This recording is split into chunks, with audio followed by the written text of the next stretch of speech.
What's going on, my babies? Welcome back to another episode of The Spiritual Word. As always, I apologize for any noises in the background in advance and anything of that nature. And before I start these, I like to start these off with a disclaimer by stating that these are for entertainment purposes only. Always do your own research to come to your own conclusions, to have your own answers, to make your own decisions, and I believe in your ability to do so and to be your own person. And before I start these, I have an audio version anywhere you can find audio podcasts, and I have a video version on YouTube. And if you're interested in following either or, you can find them. They're both named The Spiritual Word. I'm your host, Jackie. I upload Monday through Friday at 8 p.m. Mountain Time. And if science, psychology, spirituality, self-help, and philosophy are things that you're interested in, those are my main 5 topics. So with that being said, let's jump right into today's episode. And as always, my babies, I appreciate you for being here. And if you're new, welcome. I call my viewers my babies because I feel like that's very endearing. And yeah, with that being said, I'm gonna get right into today's episode. So I've been having a little bit of, as you may know if you're a returning baby, I'm trying to do different things on here instead of just, like, spitting what I want or, like, giving the information that I want. Which I'll probably get, back to. I'm not saying that that's gone forever, but right now I'm trying to take a bit of a creative break so that I can maneuver through the things that I need to maneuver through as of right now in order to help me create better and better content for future points. So, I decided that we're going to be reading this book, and it's called Start Where You Are. And one of my dear friends, dear loved ones, gave to me, and it's by Pema Chodron. And if you're not into Buddhist philosophy or, writers who are Buddhists, then I would try to, obviously take these with a grain of salt and just sit here for the enjoyment factor. And if you're here because you like those main 5 topics, then this will make you think. And that's the main premise. Like, I'm not Buddhist. So with that being said, we're going to jump into today's episode. And I'm only going to do, I think I'm going to do this chapter by chapter. So every single chapter, I'm going to just read it, and hopefully it's not super duper long. Like, the chapters that I read are not that long, so that we can get them done in one episode. I'm also not going to read the preface and, all that other stuff. I'm just going to jump right into the first chapter. And if these are things that you're interested in and you like my content, always come back. I upload Monday through Friday, as you already know. So, blah, blah, blah. Let's get into this. So, chapter 1. No escape, no problem. That's the title of the chapter. We already have everything we need. There is no need for self-improvement. All these trips that we lay on ourselves, the heavy-duty fearing that we're bad, hoping that we're good, the identities that we are so dearly clinging to, the rage, the jealousy, and the addiction of all kinds never touch our basic wealth. They are like clouds that temporarily block the sun. But all the time, our warmth and brilliance are there. This is who we are. This is who we really are. We are one blink of an eye away from being fully awake. Looking at ourselves in this way is very different from our usual habit. From this perspective, we don't need to change. You can feel all wretched as you like, and you're still a good candidate for enlightenment. This is where I say take everything with a grain of salt, because I myself am not Buddhist, but this type of this type of reading, or this type of writing that I'm reading, does open a lot of mental doors for you, and it has a lot of, like, really good insights. So, keep an open mind. Anyways, get back to the reading. You can feel like the world's the most hopeless basket case. But that feeling is not your wealth. That feeling is your wealth, sorry. Not something to be thrown out or improved on. There is rich in all the smelly stuff that we dislike and so little desire. The delightful things that we love so dearly about ourselves, the places in which we feel some sense of pride or inspiration, these are our wealth. With the practices present in this book, you can start just where you are. If you're feeling angry, poverty-stricken, or depressed, the practices described here are designed for you because they encourage you to use all the unwanted things in your life as a means for awakening compassion in yourself and others.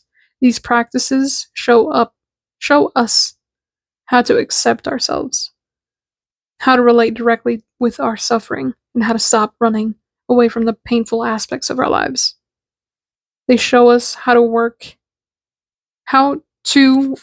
open-heartedly with life just as it is. And also, just a little commentary before I continue.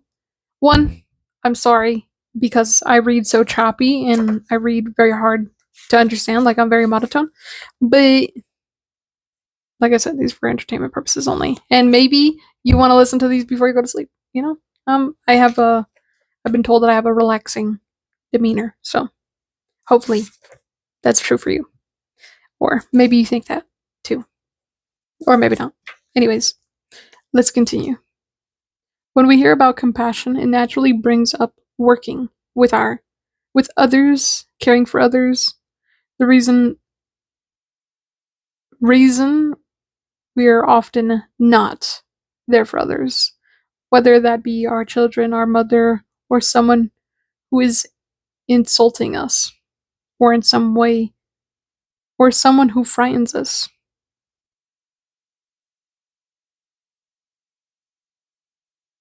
Is that we're not. Hold on. See, this is what I mean. Like, I read so choppy. I'm sorry. My reading is like at a 5th grade level. So, bear with me because, sorry. Okay, back to this. Hopefully, this improves my reading because, embarrassing. Anyways, is that we're not there for ourselves. There is a whole other part of ourselves that is so unwanted that whenever they begin to come up, we run away. Because we escape, we keep missing being right there, being right on the dot. We keep missing the moments we're in. Yet if we can experience the moments we're in, we discover that it is unique, precious, and completely fresh. It never happens twice. One can appreciate and celebrate each moment. There is nothing more sacred. There is nothing more vast or absolute. In fact, there is nothing more. Only to the degree that we've gotten to know our personal pain. Only to the degree that we've related to shit. Only to the degree that we've gotten to know our personal pain, only to the degree that we've related to the pain at all, will we be fearless enough, brave enough, and enough of a warrior to be willing to face the pain of others. To the degree that will be taken, to that degree that we will be able to take on the pain of others, we will discover that their pain and our pain are not different. However, to do this, we need all the help we can get. It is my hope that this book will supply that help. The tools you'll be given are 3 supportive practices: basic sitting meditation, basic taking in and sending out, the practice of taking in and taking out and sending out, the practice of working with slogans. All these practices awaken our trust that the wisdom and compassion that we need are already within us. They help us to know ourselves, our rough, our smooth parts, our passion, aggression, ignorance, and wisdom. The reason that people harm other people, the reason that the planet is so polluted and people and animals are not doing well these days, is individuals don't know to trust and love themselves enough. The technique of sitting is called Samantra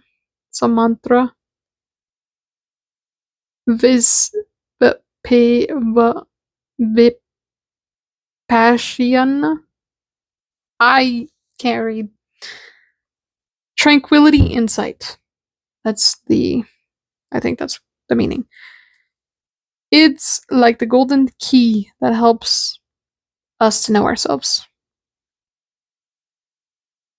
This meditation, we sit upright with our legs crossed, eyes open, hands resting in our thighs. Then we simply become aware of our breathing as it goes out. Become aware of our breaths as he goes out. It requires precision to be right there with that breath. On the other hand, it is extremely relaxed and extremely soft, saying be there with the breath as it goes out.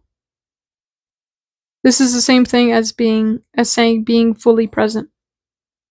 Be there with whatever is going on, be aware of the breath as it goes. We may not be aware of other things going on. The sounds on the street, the lights on the walls, these things may capture our attention slightly, but they do not draw us off. We can continue to sit right here, aware of the breath going out. But begin with the breath only is part of the technique. These thoughts that run through our mind continuously are another part. We sit here talking to ourselves. The instruction that when you realize you've been thinking, you label it thinking. When your mind wanders off, you say to yourself, thinking. Whether your thoughts are violent or passionate or full of ignorance and denial, whether your thoughts are worried or fearful, whether your thoughts are spiritual thoughts, pleasing thoughts of how well you're doing, comforting thoughts, uplifting thoughts, whatever they are, without judgment or harshness, simply label them as thinking. Simply label it as thinking. And do so with honesty and gentleness. The touch on the breath is light. Only about 25% of your awareness is on your breath. You are not gasping or fixating on it. You are open, letting the breath mix with the space around the room. Space of the room. Letting your breath go out into space. There's something like a pause, a gap until the next breath goes out. While you're breathing, there could be some sense of just opening and waiting. It is like pushing a doorbell and waiting for someone to answer. Then you push the doorbell again, wait for someone to answer. Then probably your mind wanders off and you realize thinking. Again. At this point, use the labeling technique. It is important to be faithful to the technique. If you find you are labeling to be harsh or a negative tone to it, as if you're saying, damn it, that you're giving yourself a hard time, say it again and lighten up. It is not like trying to down. It's not like trying to down the thoughts as though they're clay pigeons. Instead, be gentle. Use labeling as part of the technique as an opportunity to develop softness and compassion for yourself. Anything that comes up is okay with in the area of arena of meditation. At this point, you can see it honestly and make friends with it. Although it is embarrassing and painful, it is very healing to stop hiding from yourself. It is healing to know all the ways that you're sneaky, all the ways that you hide out, all the ways that you shut down, deny, close off, criticize people, all the weird little ways. You can know all. Hold on. This is annoying. I'm annoying myself. I'm sorry. You can know all that with some sense of humor and kindness. Oh, you can know all of that with some sense of humor and kindness. But knowing yourself, you're coming into a humanness altogether. We're all against these things. We're all in these things together. So when you realize you're talking to yourself, label it thinking and notice your tone of voice. Let it be compassionate and gentle and humorous. Then you'll be changing the old stuck pattern that are shared by the whole human race. Compassion for others begins with kindness to ourselves.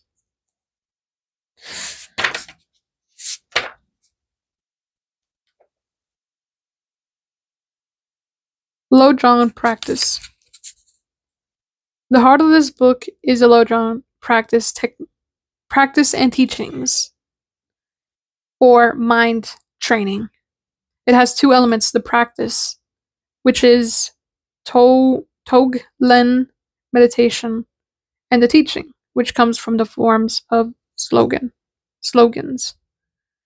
The basic notion of Lojong is that we can make friends with all we reject, with what we see as bad in ourselves and in other people. At the same time, we can learn to be generous with what we cherish, what we see as good. If we begin to live in this way, something in us may have been buried for a long time, begins to ripen. Traditionally, this something is called bodhicitta, or the heart awakening. My god, I haven't heard that word in so long. Bodhicitta, or the heart awakening. Heart. Awakened heart. It's something that we already have. Usually it's just not yet discovered. It is as if we're poor, hungry, homeless, hungry, and cold, although we didn't know it, right under the ground where we always slept was a pot of gold. That gold is like bodhicitta. Our confusion, misery comes from the not knowing that there is gold right here, and from always looking at it from somewhere else. When we talk about joy, enlightenment, waking up, or awakening bodhicitta, all that means is that we are the gold. We know that the gold is right here. We realize that it's been here all along. The basic message of the Lojong teachings is that it's painful. The basic message from the Lojong teachings is that if it's painful, you can learn to hold your seat, and move closer to the pain. Reverse the unusual patterns, which is to split or to escape, to go against the grain and hold your seat. Lojong introduces a different attitude towards the unwanted stuff. If it's painful, we become willing, not just to endure it, but also to let it awaken our hearts and soften you. You learn to embrace it. If an experience is delightful and pleasant, we usually want to grab it and make it last. We're afraid that it will end. We're not inclined to share it. The Lojong teachings encourage us if we enjoy what we're experiencing, to think of others and to wish for them to feel that. Share the wealth, be generous with your joy. Give away what you most want. Be generous with your insights and delights. Instead of fearing that they are going to slip away and holding on them. Share them. Whether it's pain or pleasure, through the Lojong practice, we come to have sense of letting our experiences be as it is without trying to manipulate it, push it away, or grasp to it. The pleasurable aspects of a human being, as well as the painful ones, become the key to awakening that bodhicitta. There is a saying that is the underlying principle of Toleng and the slogan practices: gain and victory to others, loss and defeat to myself. The Tibetan words for pride and ignorance, which is, this is going to be difficult. Gal, Ngal, Nag,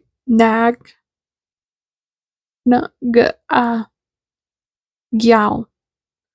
I can barely read in English. Don't expect me to read in different languages.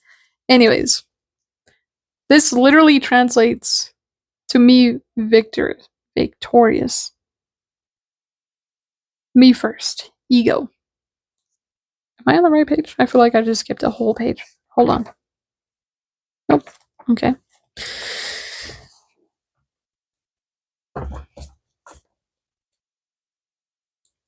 That kind of me victorious attitude is the cause of all suffering, in essence. What is a little saying? Hold on.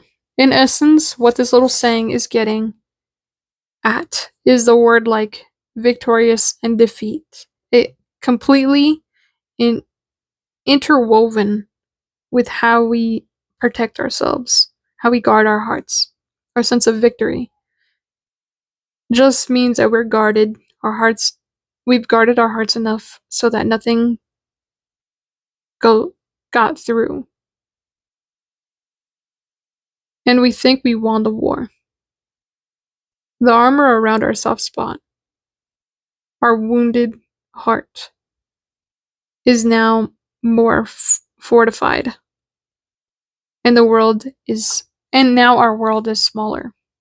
Maybe nothing is getting in to scare us for a whole week. But our courage is weakening. Our sense of caring about others completely obscured. Did we really win the war? On the other hand, our sense of being defeated means that something got in. Something touched our soft spot. This vulnerability that we've kept armored for ages. Something touched it. Maybe all that touched it was a butterfly. But we've never been touched there before. It was so tender because there was nothing felt before. We go out and buy padlocks and armor and guns so that we never feel it again. We go for anything. 7 pairs of boots that fit inside each other so that we don't feel the ground. 12 masks so that no one can see our real face. 19 sets of armor so that nothing can touch our skin, let alone our heart. These words, defeat and victory, are so tied up with how we stay imprisoned. The real confusion is caused by not knowing that we have limitless wealth, and the confusion deepens each time we buy into this win-lose logic. If you touch me, this is defeat. If I manage to armor myself and not be touched, that's victory. realizing our wealth would end. Realizing our wealth would end our bewildering and confusion. But the only way to do that is to let things fall apart. And that is the very thing we dread the most, the ultimate defeat. Yet letting things fall apart would actually let fresh air into the old stale basement of the heart that we've got. Saying loss and defeat to myself doesn't mean to become masochist. Masochist. Kick me in my head, torture me. And dear God, I'll never be happy. What it means is that you can open your heart and your mind and know what defeat is like. You feel too short, you have indigestion, you're too fat and too stupid. Say it to yourself. Say to yourself, no one loves me. I'm always left out. I have no teeth. My hair is getting gray. I have blotchy skin. My nose runs. All that comes with the category of defeat. The defeat of ego. We're not wanting to be more of who we are. However, we can never connect our fundamental wealth as long as we're buying into this advertisement hype that we have to be someone else, that we have to smell different or look different.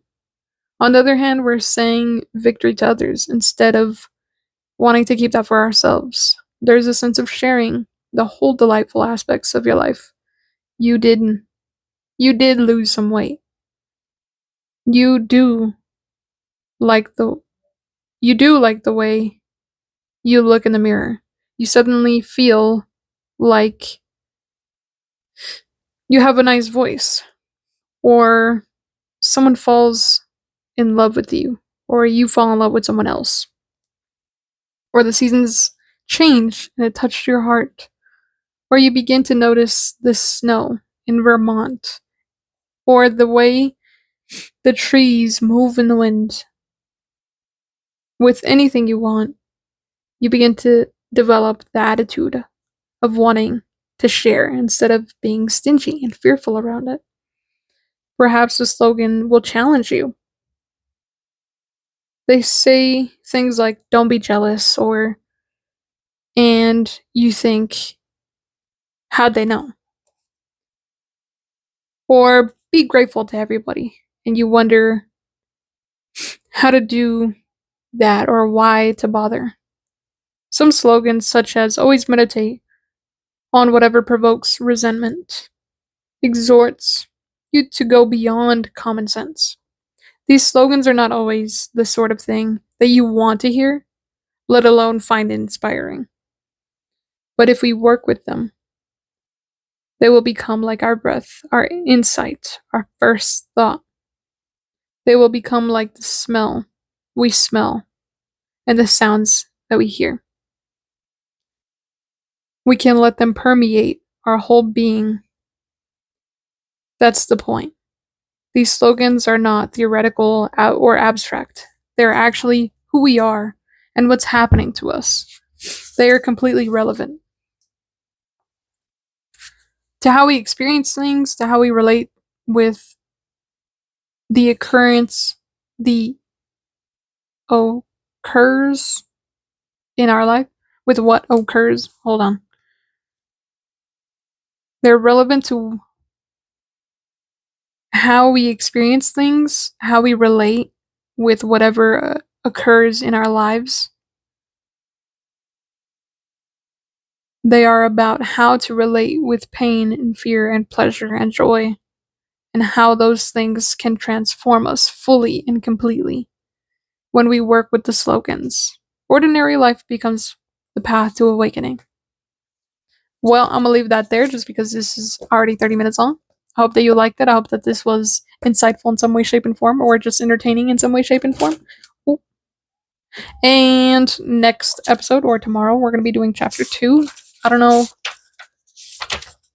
Yeah, that one will probably be shorter. So thanks for tuning in and tapping in. As always, my babies, I love you and I appreciate you for being here. And I'll see you in the next one. Peace.